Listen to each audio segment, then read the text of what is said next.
ही खूप जवळून अनुभवलेला आहे. तुम्ही स्नेही राहिलात, ठाकरे कुटुंबाचे आहात.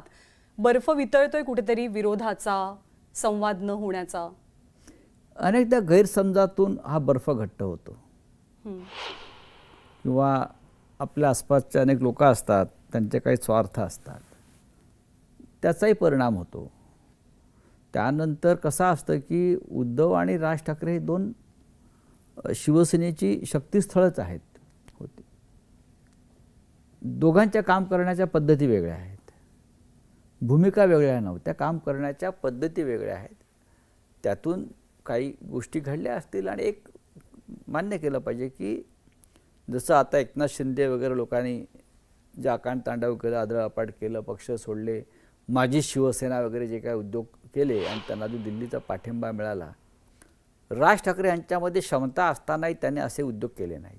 ते तर ठाकरे होते की नाही नाही माझी शिवसेना खरी, माझंच चिन्ह वगैरे. त्यांनी स्वतंत्रपणे स्वतःचा पक्ष काढला. तो गेले अनेक वर्ष त्यांनी त्यांच्या पद्धतीनं चालवला.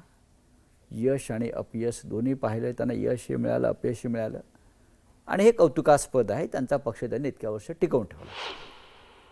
अनेकांना वाटतं की 5 जुलैला जे चित्र दिसणार आहे ते तात्पुरतं नसावं, तर ते परमनंट असावं. त्या दृष्टीनं दोन्ही बाजूंनी सध्या काय प्रयत्न सुरू आहेत? नाही नाही, हे आम्ही प्रयत्न करण्यापेक्षा मराठी लोकांचा रेटा एवढा जबरदस्त आहे की आता कोणालाही मागे हटता येणार नाही. प्रयत्न खूप लोक करतील, खूप लोक निराश आहेत. उद्धव ठाकरे व राज ठाकरे एकत्र येत आहेत म्हणून अनेक नेते जे आहेत, हे कधी काळ आमच्याबरोबरच आमचे सहकारी म्हणून काम करत होते, ते आता दुसऱ्या पक्षात आहेत. ते निराश आहेत. त्यांना वैफल्य आलं की हे आता दोन नेते किंवा दोन भाऊ एकत्र आले तर महाराष्ट्राचं राजकारण याच्यामध्ये मोठी उलथापालथ होईल. फक्त निवडणुका नाहीत तर सामाजिक राजकीय रचनेमध्ये बदल होतील. मराठी माणसाची भक्कम एकजूट पुन्हा एकदा दिसेल आणि ही एकजूट मग आपल्यावरती जे आक्रमण होत आहे, दिल्लीचं असेल किंवा अन्य प्रांताचं, त्याला त्याच्या छाताडावर बसेल आणि अनेकांचं राजकारण संपेल, ही भीती अनेकांना वाटते आणि ती अस्वस्थता त्यांच्या वागण्या बोलण्यातून मला स्पष्ट दिसते. ही फक्त बाहेरच्या पक्षातली माणसं आहेत तुमच्या विरोधातली का काही अंतर्गत पण आहेत? मला वाटत ना अंतर्गत कोणी असतील.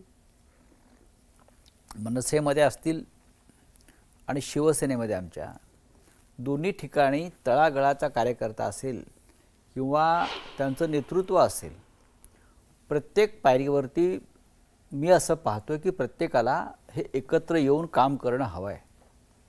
कारण नाहीतर लढणं कठीण होऊन जाईल या मुंबई आणि महाराष्ट्रामध्ये.